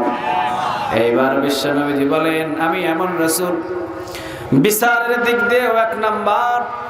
বিশ্বনবীজির বিচার হলো ইনসাফের বিচার। কিসের বিচার? কথা বল না কেন? ইনসাফের বিচার করতেন মুহাম্মদ সাল্লাল্লাহু আলাইহি ওয়াসাল্লাম। বিশ্বনবীজি বসা, কুরাইশ বংশের একটা মহিলা চুরি করছে। বিশ্বনবীজি বললেন, হাতটাকে কেটে দাও। হাত কি করো? সবাই কয় না, কি করো? কেটে দাও। আরেকজন এসে বললেন, ইয়া রাসূলুল্লাহ সাল্লাল্লাহু আলাইহি ওয়াসাল্লাম, আপনি হাত কাটবেন কেন? আপনি কি জানেন না এটা কুরাইশ বংশের মহিলা? হাত যদি কাটেন কুরাইশ বংশের মান ইজ্জত কমে যাবে। বিশ্বনবী যে আওয়াজ দিয়ে বললেন, কার এত বড় সাহস কোরআনের আইনের বিপক্ষে কথা বলে? আল্লাহর কসম করে বলি, আজকে যদি আমার মেয়ে ফাতেমাও চুরি করতো, আল্লাহর কসম আমার মেয়ে ফাতেমার হাত দুইটাও আমি কেটে দিতাম। বিচারের দিক দিয়ে লড়বড় আছে, কথা বলেন আছে আছে। কিন্তু আজকে বিচার, আহা, 5 ওয়াক্ত নামাজি, দিনদার, ইমানদার, পরহেজগার একটা ছেলে তাহাজ্জুদ গুজার, কিন্তু নিজের সাইনবোর্ডের সাথে মিল নাই, এই জন্য রাতের অন্ধকারে ধরে রিমান্ডে দিয়ে দেওয়া হয়। চিল্লা বলো ঠিক কিনা? এটা কি আল্লাহ সহ্য করবে? কথা বলেন করবে করবে? আজকে পৃথিবীর ভিতরে বিচারের ব্যবস্থা দেখেন না, যত চোর, যত ডাকাত, যত ছিনতাই, সব হলো জেলখানার বাহিরে। আর বিশ্ব মুফাসসির এখন জেলখানায়। জেলখানা বানাইছে কার জন্য? কথা কন না কেন? চোরদের জন্য, ডাকাতের জন্য, মিথ্যাবাদী যারা মিথ্যা কথা বলে তাদের জন্য। জেলখানা কখনো মুফাসসিরের জন্য না। যে জায়গার ভিতরে মুফাসসির থাকে, আল্লাহ তুমি তাকে সুস্থতা রাখো। এটা আওয়াজ দিয়ে বলা যায় না আমিন? আবার বিশ্বনবী বললেন, আমি হলাম ইনসাফের দিক দিয়ে শ্রেষ্ঠ নয়। বিশ্বনবী হলো সৌন্দর্যের দিক দিয়ে কয় নাম্বার? সবাই তো কয় না, কয় নাম্বার? বিশ্বনবী সৌন্দর্যের দিক দিয়ে 1 নাম্বার। সুবহানাল্লাহ বলবেন না? ইউসুফ আলাইহিস সালাম, আল্লাহ রাব্বুল আলামিন ইউসুফ আলাইহিস সালামকে সুন্দর করে সৃষ্টি করলেন। একজন মহিলা বললেন আয়েশা। আল্লাহ রাব্বুল আলামিন ইউসুফ আলাইহিস সালামকে মনে হয় খুব সুন্দর করে বানিয়েছে। আয়েশা বললেন, চুপ করো, ইউসুফের সৌন্দর্য আমার রাসূলের চাইতে কোনো অংশে কম নয়। ইউসুফের সৌন্দর্য সুন্দর, কিন্তু আমার নবী এর চাইতে আরো সুন্দর। ইউসুফ আলাইহিস সালাম পৃথিবীর সব সৌন্দর্যের চাইতে 99 গুণ বেশি সুন্দর, আর ইউসুফ আলাইহিস সালামের চাইতে 99 গুণ বেশি সুন্দর আমার রাসূল। জান্নাতের ভিতরে একটা মাহফিল হবে, সুবহানাল্লাহ বলবেন না? কি হবে? সবাই তো কয় না, কি হবে? আজকে দোয়া করি আল্লাহ যেন ওই জান্নাতের মাহফিলের ভিতরে আমাদের সবাইকে বসার তৌফিক দান করে। আওয়াজ দিয়ে বলেন আমিন। আর জোরে বলেন আমিন। বিশ্বনবী বললেন, জান্নাতের ভিতরে মাহফিল হবে, মাহফিলের ভিতরে একটা স্টেজ হবে। ওই স্টেজের ভিতরে 1.25 লক্ষ মানুষ বসে থাকবে। কয় লক্ষ মানুষ? কথা কন। 1.25 লক্ষ। একজন দুইজন? কথা বলেন, একজন দুইজন? 1.25 লক্ষ মানুষ স্টেজের উপরে বসে থাকবে। না জানি মাহফিলটা কত বড় হবে। সুবহানাল্লাহ বলবেন না? বিশাল বড় এক মাহফিলের আয়োজন করবে আল্লাহ। সব জান্নাতীদেরকে সেখানে উপস্থিত করবে, সমস্ত নবীরা সেখানে উপস্থিত থাকবে। স্টেজের উপরে 1.25 লক্ষ মানুষ শুধু স্টেজে বসে থাকবে। একজন সাহাবী বিশ্বনবীর পাশে দাঁড়িয়ে বললেন, ইয়া রাসূলুল্লাহ সাল্লাল্লাহু আলাইহি ওয়াসাল্লাম, জান্নাতের ভিতরে এত বিশাল একটা মাহফিল হবে, বলেন তো নবী, এই জান্নাতের মাহফিলের ভিতরে আল্লাহ রাব্বুল আলামিন কি আলোর ব্যবস্থা করবে? একটু বলেন না, এখানে লাইটের কি ব্যবস্থা থাকবে? আজকের মাহফিলে লাইটের ব্যবস্থা আছে না? কথা বলেন, আছে আছে? লাইট যদি না থাকতো ভালো লাগতো না? লাইট অবশ্যই থাকতে হবে। সাহাবী বললেন, ইয়া রাসূলুল্লাহ সাল্লাল্লাহু আলাইহি ওয়াসাল্লাম, আপনি বলেন তো দেখি গো নবী, কিভাবে আল্লাহ রাব্বুল আলামিন লাইটের ব্যবস্থা করবে? শুধুমাত্র মঞ্চের ভিতরে, স্টেজের ভিতরে 1.25 লক্ষ। কয় লক্ষ? এইটা কি যেমন তেমন মাহফিল? কথা বলে, যেমন তেমন মাহফিল না, যেমন তেমন মাহফিল নয়, বিশাল মাহফিল। 1.25 লক্ষ মানুষ স্টেজের উপরে বসা, আর না জানি মাহফিলটা কত লম্বা হবে, কত চড়া হবে, কত বড় হবে, কত কোটি কত লক্ষ মানুষ বসে থাকবে। বিশ্বনবীজি মুস্কি হাসি দিয়ে বললেন, সাহাবীরা, আল্লাহ রাব্বুল আলামিন বিশাল মাহফিলের যে আয়োজন করবে, বিশাল মাহফিলের আয়োজনে আমার আল্লাহ রাব্বুল আলামিন কোনো বাতির ব্যবস্থাই করবে না, কোনো বাতি থাকবে না, কোনো আলোর কোনো ব্যবস্থা করবে না। আল্লাহ রাব্বুল আলামিন আমি বিশ্বনবীকে প্রধান অতিথির চেয়ারে যখন বসানো হবে, আমার চেহারার নূরে সারা জান্নাতের মাহফিলটা আলোকিত হয়ে যাবে। এই সৌন্দর্য দিয়েছেন কে? একটু আওয়াজ দিয়ে বলেন না, কে? সৌন্দর্যের দিক দিয়ে তাহলে কয় নাম্বার? এবারে আসেন, বিশ্বনবীজি দানের দিক দিয়েও 1 নাম্বার। সুবহানাল্লাহ বলবেন না? কিসের দিক দিয়ে 1 নাম্বার? দান সদকা বেশি করতে। বিশ্বনবীর সামনে একজন মিসকিন এসে 2 হাত বিশ্বনবীর সামনে তুলে ধরে বললেন, ইয়া রাসূলুল্লাহ সাল্লাল্লাহু আলাইহি ওয়াসাল্লাম কিছু দেন। বিশ্বনবী পকেটের ভিতরে হাত দিয়ে যা আছে সবগুলো দিয়ে দিলেন। সুবহানাল্লাহ বলবেন না?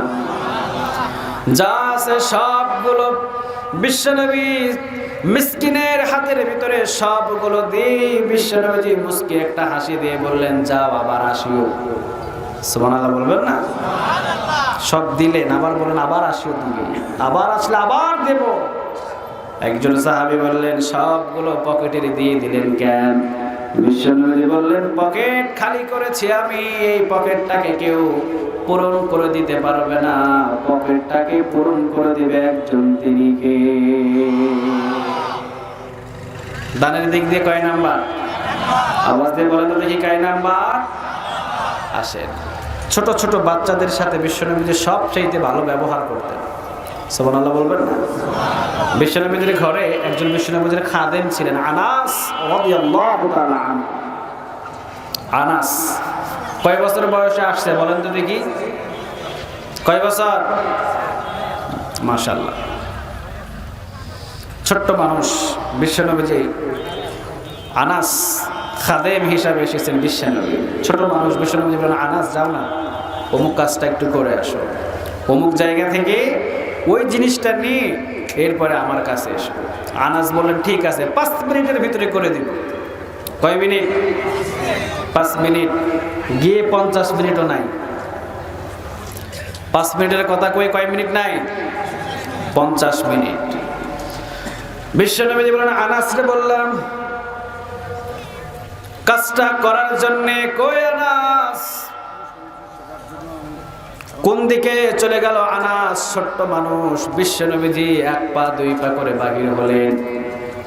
বিশ্বনবীজি মনে মনে করেছেন, আনাসরে একটা কাজের কথা বললাম, হযরত আনাস রাদিয়াল্লাহু তাআলা আনহু বললাম, যাতে কাজটা করে 5 মিনিটের ভিতরে চলে আসে। আমার খাদেম আনাস কই?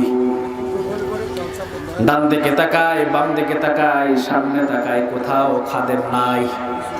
বিশ্বনবীজি 1 পা 2 পা করে সামনের দিকে যাওয়ার পরে দেখলেন ছোট্ট সেই আনাস রাদিয়াল্লাহু তাআলা আনহু ছোট বাচ্চাদের সাথে খেলাধুলা শুরু করেছে। আছে না এরকম? ছোট ছোট বাচ্চাদের সাথে খেলাধুলা শুরু করে, ভুলেই যায় যে বাবা কি কাজ করছে, আমার বাবা কি বলেছে, আমার মা আমারে কি বলেছে। ছোট ছোট বাচ্চাদের সাথে খেলতে খেলতে সবগুলো ভুলে গেছে, খবর নাই। বিশ্বনবীজি দাঁড়িয়ে আছেন চুপচাপ, আনাসের খেলার দিকে বিশ্বনবী তাকানো। হযরত আনাস রাদিয়াল্লাহু তাআলা আনহু খেলতে খেলতে বিশ্বনবীজির দিকে চোখ দেখে আনাসের কলিজাটা চলে আসতে বুকের কাছে, গলার কাছে ভয়ে ধুক ধুক ধুক ধুক করছে। বিশ্বনবীজি বললেন মুস্কি হাসি দিয়ে, আনাস তুমি ছোট্ট মানুষ, যাও আনাস, তোমাকে যে কাজ বলেছিলাম ওই কাজটা আমি বিশ্বনবী নিজেই করে ফেলেছি, খেলা শেষ করে এরপরে ঘরের দিকে ফিরে এসো। নিজের গোলাম নিজের ঘরের কাজের মানুষ, কত সুন্দর ব্যবহার। হযরত আনাস রাদিয়াল্লাহু তাআলা আনহু 10 বছর বিশ্বনবীর খাদেম ছিলেন। কয় বছর? সবাই বলেন কয় বছর? 10 বছর। আজকে পৃথিবীর ভিতরে, আমাদের বাংলার জমিনের ভিতরে যারা কাজের লোকগুলা থাকে, এদেরকে একটু প্রশ্ন করেন তোর মালিক কেমন, একটু জিজ্ঞাসা করে দেখে। কিন্তু বিশ্বনবী 10 বছর খাদেম ছিলেন আনাস। বিশ্বনবী একদিন আনাসকে তুই করে কোনো কথা বলে না, চিল্লায় বলেন আল্লাহু আকবার। সব সময় তুমি করে বলতেন, কোনোদিন আনাসকে ধমক দেয় নাই। হযরত আনাস রাদিয়াল্লাহু তাআলা আনহুর বাবা আর মা আসছিলেন আনাসকে নেওয়ার জন্য। খবর পেলেন এই জায়গাতে হযরত আনাস রাদিয়াল্লাহু তাআলা আনহু এসে বিশ্বনবীর ঘরের ভিতরে এসে, হযরত আনাস রাদিয়াল্লাহু তাআলা আনহু আছেন। আনাস রাদিয়াল্লাহু তাআলা আনহুর মা আর বাবা আসছে। বাবা চল, তোর মার বাবা আমরা আইছি, আমাদের সাথে চল। আনাস রাদিয়াল্লাহু তাআলা আনহু বলেন, বাবা আর মায়ের চাইতে আরো বেশি মহব্বতের মানুষ পেয়েছি, তিনি হলেন মুহাম্মদুর রাসূলুল্লাহ। মা বাবার কাছেও যাইতে চাই নাই, বোঝা যায় মা বাবার চাইতেও বিশ্বনবীজি আরো মহব্বতের। চিল্লা বলেন আল্লাহু আকবার। এই জন্য কোন দিক দিয়ে বিশ্বনবী জিরোর দিকে নিয়ে আনা সম্ভব নয়, সব দিকে বিশ্বনবীজি কয় নাম্বার? একটা আওয়াজ দিয়ে বলেন তো দেখি, কয় নাম্বার? নবীদের দিক দিয়ে কয় নাম্বার? সুবহানাল্লাহ বলবেন না? শ্রেষ্ঠ রাসূল, শ্রেষ্ঠ নবী, যার উপরে কোনো নবী, যার উপরে কোনো রাসূল নাই। চিল্লা বলেন আল্লাহু আকবার। আদম আলাইহিস সালামের সন্তান। অনেক সময় দেখবেন বাবা রিকশা চালক কিন্তু ছেলে বড় একটা উকিল, ঠিক কিনা? আছে না এরকম? যদিও আদম আলাইহিস সালাম বিশ্বনবী মুহাম্মদ সাল্লাল্লাহু আলাইহি ওয়াসাল্লামের পিতা, কিন্তু বাবার চাইতে ছেলের মর্যাদা বেশি না কম? আওয়াজ দিতে হবে, বেশি না কম? জিবরাইল আলাইহিস সালাম বিশ্বনবীকে নিয়ে চলে গেলেন মসজিদে আকসা। কোথায় গেলেন? মনে রাখতে হবে, কোথায়? মসজিদে আকসা, বাইতুল মাকদাস। তো মসজিদে আকসাতে নিয়ে গেলেন বিশ্বনবী মেরাজের রাতে। কোন রাতে? সুবহানাল্লাযী আসরা বিআবদিহি লাইলাম মিনাল মাসজিদিল হারাম ইলাল মাসজিদিল আকসাল্লাযী বারাকনা হাওলাহু লিনুরিয়াহু মিন আয়াতিনা ইন্নাহু হুয়াস সামিউল বাসীর। কথাটা কার? মসজিদ আকসা। বিশ্বনবী যাওয়ার পরে জিবরাইল আলাইহিস সালাম বললেন, আপনাকে এখানে এখন ইমামতি করতে হবে। কি করতে হবে? ইমামতি। সব নবী, সব রাসূলগুলো দাঁড়িয়ে আছেন সেখানে, সমস্ত নবী, সমস্ত রাসূল দাঁড়ানো। বিশ্বনবীজি সেখানে গেলেন। সব নবী, সব রাসূলগুলো দাঁড়ানো। বিশ্বনবীকে জিবরাইল আলাইহিস সালাম বললেন, ইয়া রাসূলুল্লাহ সাল্লাল্লাহু আলাইহি ওয়াসাল্লাম, আপনার সামনে যাইতে হইব।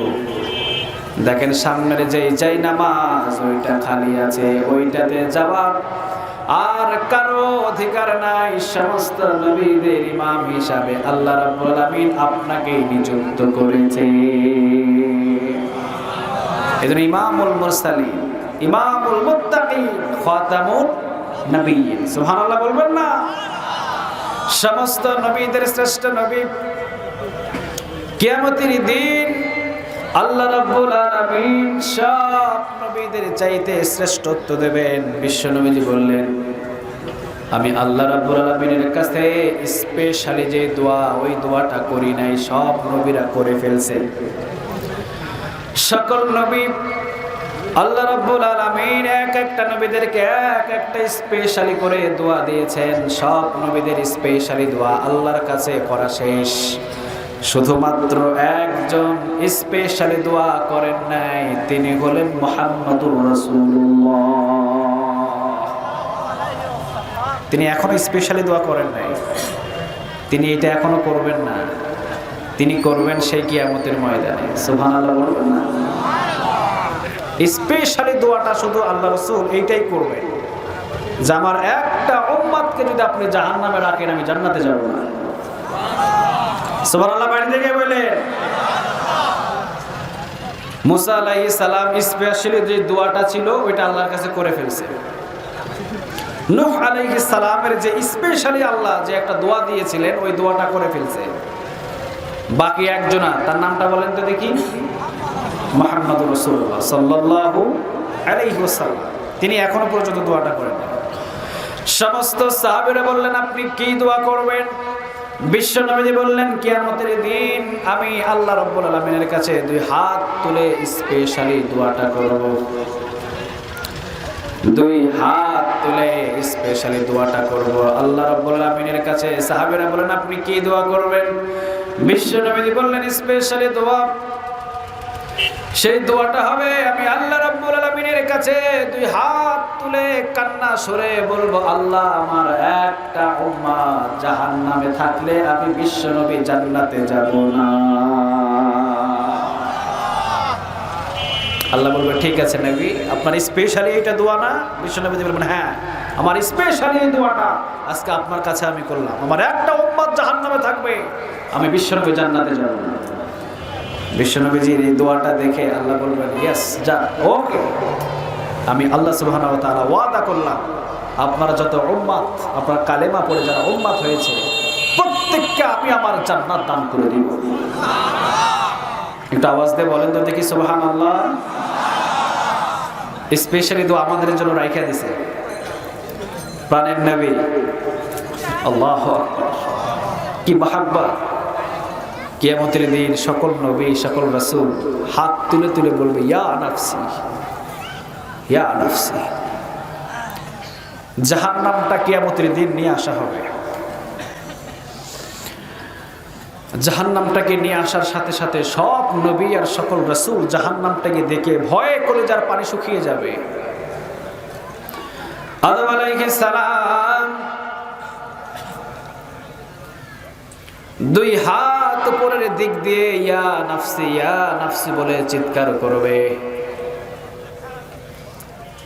ইউসুফ আলাইহিস সালাম দুই হাত উপরের দিকে দিয়ে বলবে ইয়া নাফসি। ইউনুস আলাইহিস সালাম তিনিও দুই হাত উপরের দিকে শুধুমাত্র আল্লাহর কাছে পানাহ চাইবে আল্লাহ আজকে আমি আমার ছেলেকে চিনি না, আমার মেয়ের কথা আমি বলি না, আমার বিবির কথা আমি আপনার সামনে তুলে ধরতে চাই না, আল্লাহ তুমি শুধু আমাকে রক্ষা করে না। নবীরা পর্যন্ত ইয়া নাফসি করবে, সাধারণ মানুষের খবর থাকবে? কথা বলেন খবর থাকবে? থাকবে। আপনারা সব জায়গায় শুনেন না, সব জায়গায় দেখবেন নসিহতের ভিতরে ওয়াজের ভিতরে বলা হয় ছেলে বাবারে চিনবে না, বাবা ছেলেরে চিনবে না, ঠিক কিনা? আছে না এরকম? ছেলে বাবারে চিনবে না আবার বাবা ছেলেকে চিনবে না। তো সেই দিন কোনো পীর সাহেব কোনো মুরিদরে চিনবে? কথা বলেন চিনবে? কারণ সেই দিন সেই পীর সাহেবের ছেলে আছে না, পীর সাহেবের ছেলেরে বলবে আমি তোরে চিনি না। ছেলেরাই তো চিনে না, মুরিদরে চিনবে কেমনে? এই ধোঁকাবাজিগুলো বন্ধ করতে হবে। কথা কন না কেন? আদম আলাইহিস সালাম দুই হাত তুলে আল্লাহর কাছে পানাহ চাইবে। আল্লাহ কারো কথা বলতে চায় না, শুধু নিজের কথাই বলতে চায়, শুধু আমাকে তুমি হেফাজত করো। ইউনুস আলাইহিস সালাম, ইউসুফ আলাইহিস সালাম, ইসহাক আলাইহিস সালাম সব নবীরা নিজেদের জন্য পানাহ চাইবে, কিন্তু একজন আরশের নিচে সিজদায় পড়ে চিৎকার করে কান্নার সুরে বলতে থাকবে ইয়া উম্মতি। কি বলবে? সবাই তো কয় না, কি বলবে? ইয়া উম্মতি। সবাই ভুলে যাবে, শুধুমাত্র বিশ্বনবীজি আমাদের কথা ভুলবে না। আল্লাহর কাছে দোয়া করি আল্লাহ দুনিয়াতে যেন আমার বিশ্বনবীর সমস্ত সুন্নতগুলো মেনে এরপরে চাইতে পারি। আওয়াজ দিয়ে বলা যায় না আমিন? আরো জোরে বলেন আমিন। এই জন্য আল্লাহ রাব্বুল আলামিন বললেন মুহাম্মাদুর রাসূলুল্লাহ ওয়াল্লাযীনা মাআহু আশিদ্দাউ আলাল কুফফারি রুহামাউ বাইনাহুম। মুহাম্মাদুর রাসূলুল্লাহ, মুহাম্মদ হলো একজনের রাসূল, তিনি কে? ওয়াল্লাযীনা মাআহু আশিদ্দাউ আলাল কুফফার। বিশ্বনবীজি বলেন আমার সাহাবীরা, আমার কারা? সাহাবীরা। আশিদ্দাউ আলাল কুফফার, তারা ছিলেন কাফিরদের জন্য বজ্র কঠোর। রুহামাউ বাইনাহুম, নিজেদের ভিতরে পুষ্পকমল। চিল্লা বলেন আল্লাহু আকবার। সাহাবীরা কাফিরদের সাথে বন্ধুত্ব করতো না। সুবহানাল্লাহ বলবেন না? আমাদের বন্ধুত্ব কম না বেশি? কথা বল না কেন? কম না বেশি? এই বন্ধুত্ব করার কারণেই তো আজকে মুসলমানদের উপরে নাস্তিকগুলো এতটা আক্রমণ করছে। এই বন্ধুত্ব যদি না থাকতো, জীবনে কোনোদিন কোনো মুসলমানদের দিকে রক্ত চক্ষু নিয়ে তাকানোর মতো কোনো সুযোগ পাতো না। চিন্তা করা ঠিক কিনা? এই যে ইহুদি নাস্তিক, এদের সাথে মুসলিম মুমিন মুত্তাকিদের বন্ধুত্ব। কিন্তু সাহাবীদের আচরণ কেমন ছিল?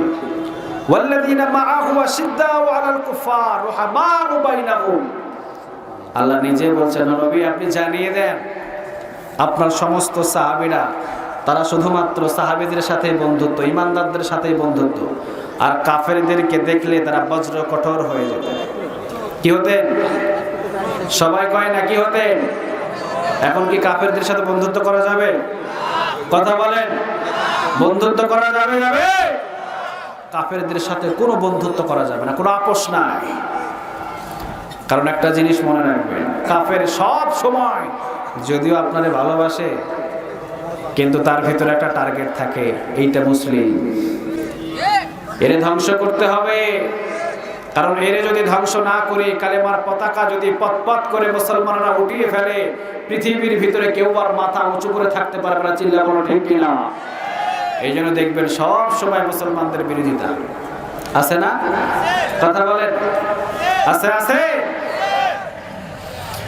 এই জন্য আল্লাহ রাব্বুল আলামিন বলেন মুহাম্মাদুর রাসূলুল্লাহ ওয়াল্লাযীনা মাআহু আশিদ্দাউ আলাল কুফফারি রুহামাউ বাইনাহুম।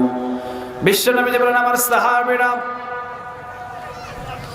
কাফেরদের জন্য বজ্র কঠোর, আর মুমিনদের জন্য, মুত্তাকিদের জন্য তারা পুষ্পকমল, তারা হয়ে যেতেন নরম, অনেক নরম হয়ে যেতেন, তারা পুষ্পকমল হয়ে যেতেন। এই জন্য বুঝতে হবে আল্লাহ সুবহানাহু ওয়া তাআলা বলেন কাফেরদের জন্য সাহাবীরা যখন বজ্র কঠোর, তখন আমরা কি নরম হতে পারি? কথা বলে নরম হতে পারি? আল্লাহ তুমি আমাদেরকেও কাফেরদের জন্য বজ্র কঠোর হওয়ার তৌফিক দান করো। আমরা বলি আমিন।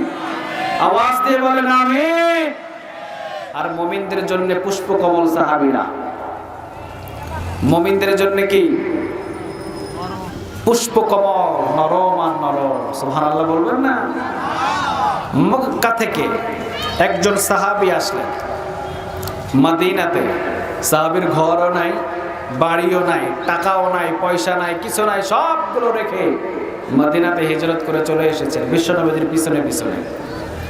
সুবহানাল্লাহ। বাড়িতে গিয়ে বললেন আমরা পারবো এরকম হিজরত করতে? পারা সম্ভব? একজন সাহাবী মক্কা থেকে ঠিক মদিনাতে হিজরত করে বিশ্বনবীর সামনে এসে বললেন ইয়া রাসূলুল্লাহ সাল্লাল্লাহু আলাইহি ওয়াসাল্লাম, আমি হলাম আপনার এমন একজন সাহাবী, আপনার বংশের পাশের মানুষ। আমি এসেছি মক্কা থেকে, আমার কোনো বাড়ি নেই, আমার কোনো ঘর নাই, আমার কোনো টাকাও নাই, কোনো পয়সাও নাই, কোনো বিবিও নাই, কোনো কিছু নাই। বিশ্বনবীজি বললেন কে আছে আমার এই সাহাবীকে একটা ঘর দিতে পারে? একজন সাহাবী হাত তুলে বললেন ইয়া রাসূলুল্লাহ সাল্লাল্লাহু আলাইহি ওয়াসাল্লাম, সাহাবীটারে আমার হাতে উঠায়া দেন, আমার যত সম্পদ আছে অর্ধেক ভাগ করে আমি আমার ভাইকে দান করে দিব। পুষ্পকমল বলছে না পুষ্পকমল, নরম বলছে না নরম, সব চাইতে সাহাবীদের জন্য নরম হয়ে থাকতেন। আজকে আমরা এক মুসলমান আর এক মুসলমানদের পিটাই, আসেনি? আছে না? দল নিয়ে ভাগাভাগি, ভুলেই গেছি যে আমরা মুসলমান। আমি আওয়ামী লীগ হতে পারি, আমি বিএনপি হতে পারি, আমি জামাত হতে পারি, আমি জাতীয় পার্টি হতে পারি, দল আমার আলাদা হতে পারে, কিন্তু একটা সেইল আছে, সেইটা হলো আমি মুসলমান। কিন্তু এটা আমরা ভুলে গেছি। আওয়ামী লীগকে পিটাইলে বিএনপি খুশি, বিএনপিরে পিটাইলে আওয়ামী লীগ খুশি, চরমনাইরে পিটাইলে জামাত খুশি, জামাতরে পিটাইলে চরমনাই খুশি। চিল্লা বলো ঠিক কিনা? এদিনে সব বুঝতে হবে। বিশ্বনবীর সামনে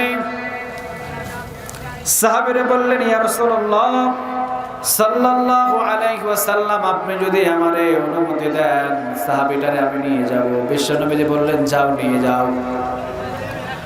রশি দিয়ে খেজুর বাগান সমানভাবে ভাগ করার পর বললেন, ভাই আপনি মক্কা থেকে এসেছেন মদিনাতে, যান, আমি রশি দিয়ে সমানভাবে ভাগ করলাম দুইটা, যেটা মনে চায় একটা ভাগ আপনি নিয়ে চলে যান। ঘরের ভিতরেও দুইটা ভাগ করলেন, জোরে বলেন কয়টা? দুইটা ভাগ করার পর ঘর একটা ভাগ সাহাবীকে দিয়ে দিলেন, আরেকটা ভাগ নিজের কাছে। এরপরে বললেন, আপনার তো বিবি নাই, আমার বিবি হলো দুইটা, জোরে বলেন কয়টা? আমার বিবি দুইটা, একটা হলে আমার হয়ে যায়, একটাকে তালাক দিয়ে দিলাম।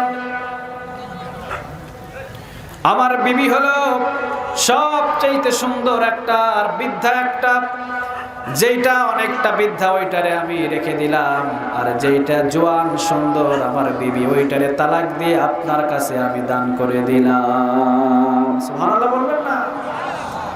বিবাহ করবেন, টাকার প্রয়োজন, আসেন আমার বাবার কিছু সম্পদ অনেক দিন পর্যন্ত আমি হাত দিই নাই, আপনিও তো আমার ভাই, আপনি আসেন, দুইজন বসে সমানভাবে টাকাটারে ভাগ করে অর্ধেক ভাগ মক্কার সাহাবীর, অর্ধেক ভাগ মক্কার সাহাবীর হাতের ভিতরে ঢুকিয়ে দিয়ে অর্ধেক ভাগ নিজে নিয়ে বললেন, আজ থেকে অর্ধেক টাকা, অর্ধেক সম্পদ, অর্ধেক খেজুর বাগান, আমার একটা বিবির মালিক আমি আপনারে বানাইয়া দিলাম। একজনের প্রতি আরেকজনের টান থাকার দরকার আছে না? কথা বলেন, আছে? আছে। যতদিন পর্যন্ত পৃথিবীর ভিতরে এক মুসলমান আর এক মুসলমানের এক পক্ষে কাজ না করতে পারবে, ততদিন পর্যন্ত কালেমার পতাকা পথ করে উড়ানো সম্ভব নয়। পৃথিবীর সব মুসলমান যাতে এক হয়, আল্লাহ আপনার কাছে আমি দোয়া করি, পৃথিবীর সকল মুসলমান এক কাতারে নিয়ে আসার তুমি একটু গায়েব থেকে কিছু মহাব্বত দান করো। আমরা বলি আমিন, আওয়াজ দিয়ে বলেন আমিন। আগামীকাল আপনাদের দাওয়াত রইল, আগামীকাল অবশ্যই আসবে, এসে ফুল আলোচনাগুলো শ্রবণ করে এরপরে এখান থেকে বিদায় নেবেন। আল্লাহ সুবহানাহু ওয়া তাআলা যেন আসমান এবং সব দিক দিয়ে হেফাজত করে আগামীকালের প্রোগ্রামটাও সফলভাবে সম্পূর্ণ করার তৌফিক দান করে। আমিন। ওয়া আখিরু দাওয়ানা আলহামদুলিল্লাহি রাব্বিল আলামিন। আসসালামু আলাইকুম ওয়া রাহমাতুল্লাহি ওয়া বারাকাতুহু। আমরা দোয়ার দিকে যাব। আস্তাগফিরুল্লাহ। আমিন। ربنا ظلمنا أنفسنا وإن لم تغفر لنا وترحمنا لنكونن من الخاسرين. رب ارحمهما كما ربياني صغيرا. رب ارحمهما كما ربياني صغيرا. رب اجعلني مقيم الصلاة ومن ذريتي ربنا وتقبل دعاء. ربنا اغفر لي ولوالدي وللمؤمنين يوم يقوم الحساب.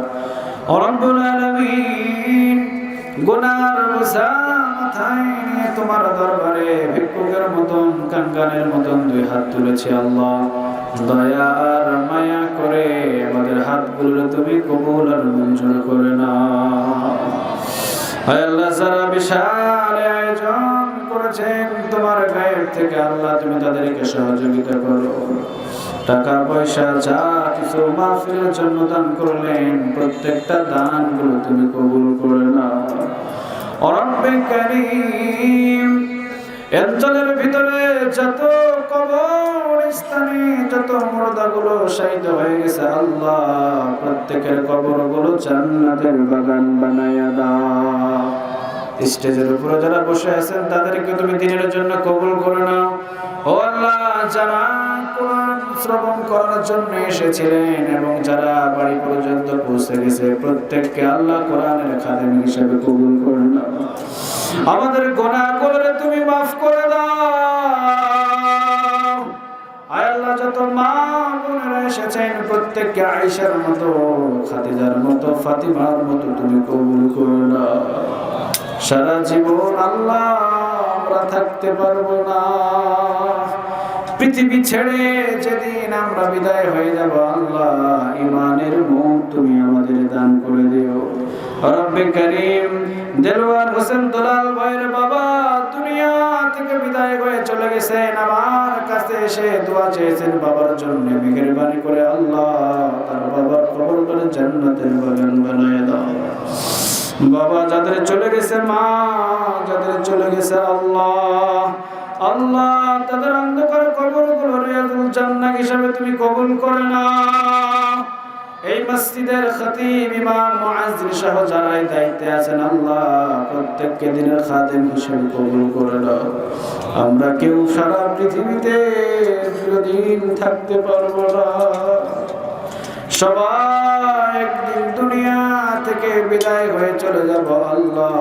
যেই দিন আমরা দুনিয়া থেকে চলে যাব আমাদের প্রত্যেকের জবান দিয়ে তুমি কালেমাটা জারি করে দিও, লা ইলাহা ইল্লাল্লাহু মুহাম্মাদুর রাসূলুল্লাহ সাল্লাল্লাহু